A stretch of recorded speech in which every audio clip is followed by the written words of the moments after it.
My name is Ross Gunnell.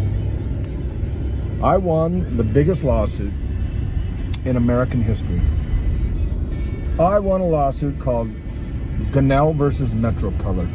Gunnell versus Metrocolor was a labor dispute at a film laboratory. What was the lawsuit about? It was about colorizing film. Ted completely screwed up. He bought the film lab in 1986. And when he bought the film lab, he looked at the opportunity. He bought the library. This is a story nobody in the world knows. I'm sitting here telling you guys a privileged story. If you don't want to watch, that's okay with me. He bought the film lab. It had the MGM rights to all the films, Gone with the Wind, all the big stuff. MGM was the biggest of the biggest. And Kerkorian bought it. Kerkorian was straight up. He bought it. He didn't want anything to do with it. He didn't care about the laboratory. He didn't care about any of the stuff. He just wanted the lion. That's all he wanted. He bought MGM. He calls up Ted Turner and says, "Hey Ted, I got something for you.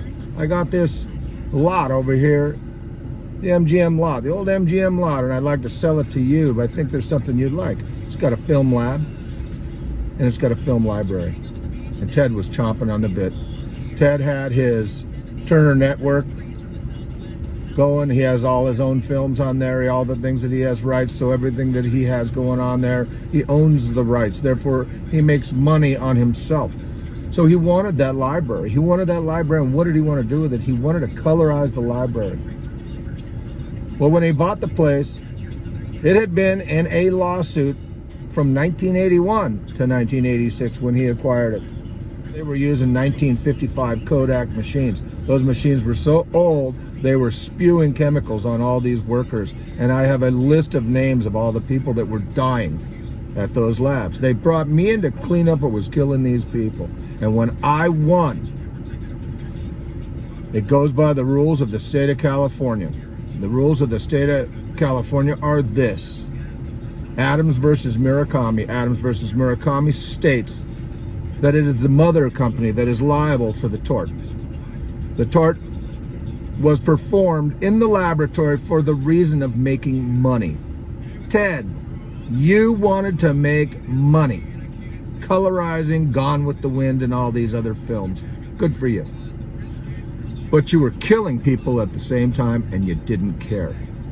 And you went into that court with your lawyer and you lost. And you lost to me. You lost to Ross Gunnell. Okay? And when you lost, according to Adams versus Murakami, not only is it the mother company that pays, because the mother company did it in the design of making money, it establishes the damages at 10 to 27%. Well, in my trial, you gave the jury a bogus company because you wanted to get a feeling of what they would give me. So you gave them a $10 million company I never worked for to see if they would give me 10% or 27% of the net worth of that company. And you left it up to the jury, and guess how much they gave me? You put 10 million down because you knew how much the place was really worth. The jury gave me $6.65 million. 6.65. 5 million in punitive damages and 1.65 for compensatory damages. I received no money. Right after this, my attorney put her hand down my pants, and this is the truth. And I looked at her and I said, it's not gonna happen. And right then I knew I'd never get paid. I knew that what she was doing to me was designed to make me the failure. If I do it, I'm a failure because I have a wife that I love. And if I don't do it, I'm a failure because now I just disrespected her. Well, I did disrespect her, and I told her it wasn't going to happen. Gunnell versus Metrocolor, they said, oh, the judge changed his mind. The judge did not just change his mind. The judge doesn't have a choice to just change his mind. But just like this election, they stole the verdict. 10 to 27%. What was the AOL merger? The AOL was a forced merger per Mary Flume Peterson's article. And Mary Flume Peterson knew Ted Turner personally. She had a personal interest in what took down Ted Turner. her old boss at CNN. Why do I know that's her old boss at CNN, you guys? Because I talked to Mary Flume Peterson. She was a very nice lady. She was very surprised to hear my story, and she probably didn't know what to think of it herself. She turned to me and she asked me, Ross, are you friends with the guys that took over the AOL? She thought the guy, his name is Case, and another guy, whatever, these two guys that took over. I said, no, I don't know those guys. You're misunderstanding me. I won Gunnell versus Metrocolor against Ted. Yes, my lawyers took down Ted Turner, but they stole the money. They didn't give me anything. They told me, Ross, you lost. Jury verdict, 23 days. Ross, you lost. I did. I lost. The chief prosecuting attorney of the California State Bar in 2003, her name was Nancy Brown. And when I went in there and I handed her that package and she read it and she said, wow, how did you figure out what a vacatur is, Ross? She goes, I've never met anybody who knew what a vacatur was unless they went to Harvard University. I said, well, that's funny. I said, the guy that I've been investigating, guess where he went? He went to Harvard University. He has two names that he uses at the California State Bar. His name is Stephen J. Bernheim, and his name is Bernie Bernheim. Both of them have the same bar number. Isn't that funny? Bernie Bernheim, 143319, and Stephen J. Bernheim, 143319. He's not my attorney. He's the one who organized it for his girlfriend, Martina. His girlfriend, the little triangle we end up in at the end. So I don't have the privilege of knowing what attorneys and what deals Martina's going to make, but Martina went into a closed door session after I won at the Second Appellate District Settlement Program, and she cashed away my lawsuit and gave me a bill. And today my bill is $1.8 million. And what I'm saying to the people of the United States of America and to Donald Trump, you guys did this to me. You were allowing it. You're allowing it. Now you're allowing your elections to be stolen right in front of your face. Who's doing it? Hollywood. Where was Time Warner? Georgia. Where's all this trouble? Georgia. And then what's happening with Time Warner? Oh, Time Warner's selling MGM. Oh, Time Warner. Oh, they bombed AT&T. Oh, who owns Time Warner now? AT&T. Oh, shit. Ah, God, Ross is talking. God, somebody get this guy to shut up. And the thing is, I'm not going to shut up. I'm not going to shut up. You guys, it's 2021. I won in 1999, and you have chased me for 22 fucking years. I'm done running. You're not going to kill me. You've tried. How many times have you fucking poisoned me? How many fucking times have I been poisoned by these people that have been chasing me? Ask yourself that. Donald Trump, ask yourself how many times they've tried to kill me, and I got nobody to protect me except me. And I am kind of a tough guy. But I'm not a guy with weapons. I don't own weapons. I'm not a weapon guy because it's not my style. My style is peace and love. And that's what I did in that courtroom. I spread peace and love.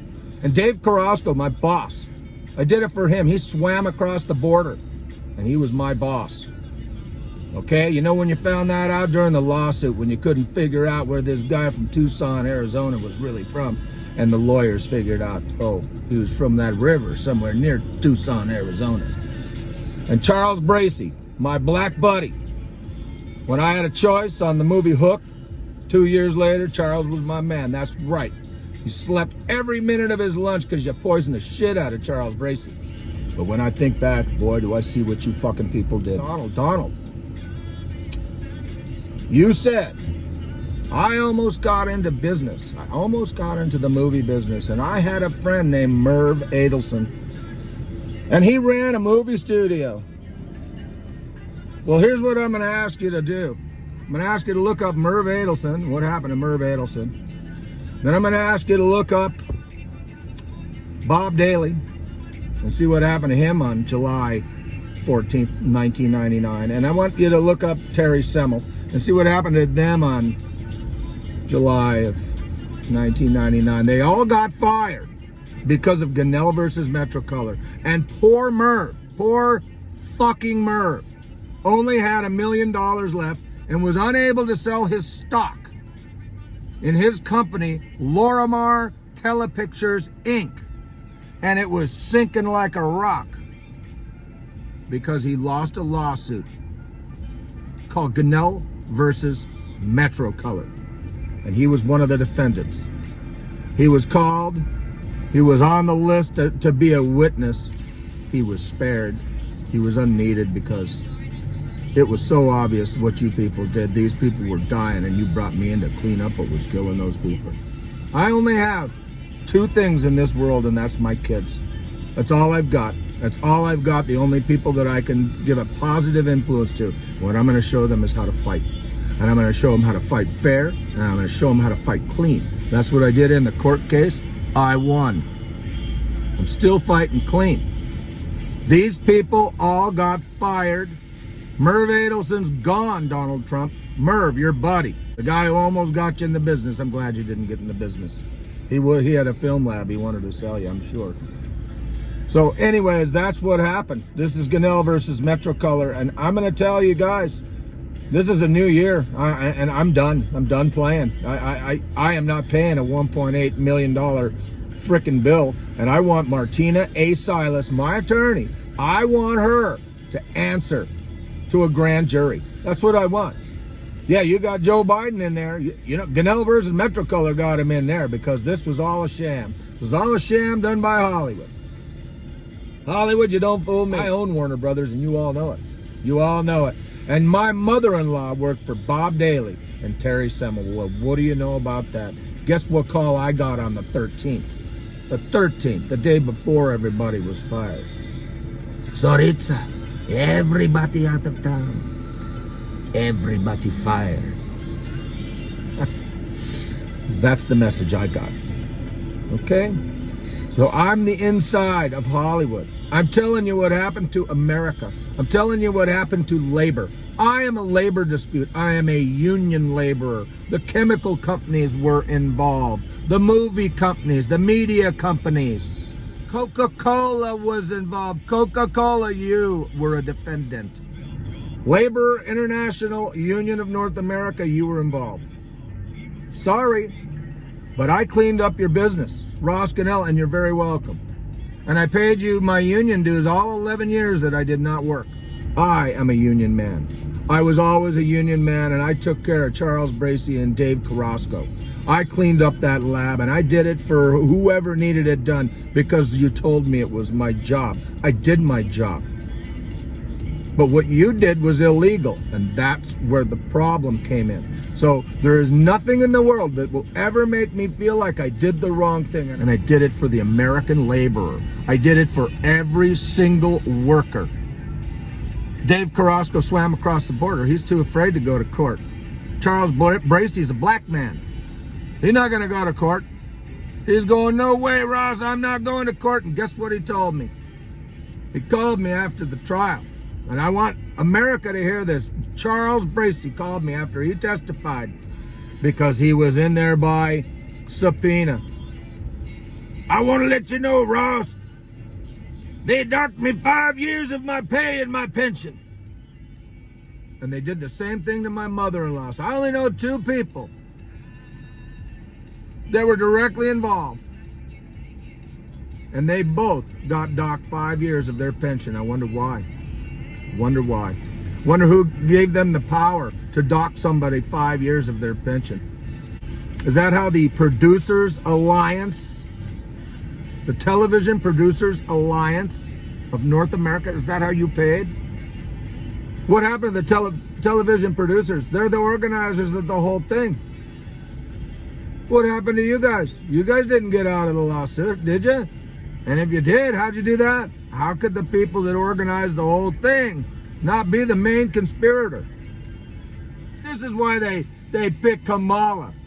She's a freaking evil freaking prosecutor. That's why. They want someone who will lie to everybody's face. That's what they need. They need someone to lie to your face, you people. And Joe Biden, he's not even lying. He's too fucking stupid to lie.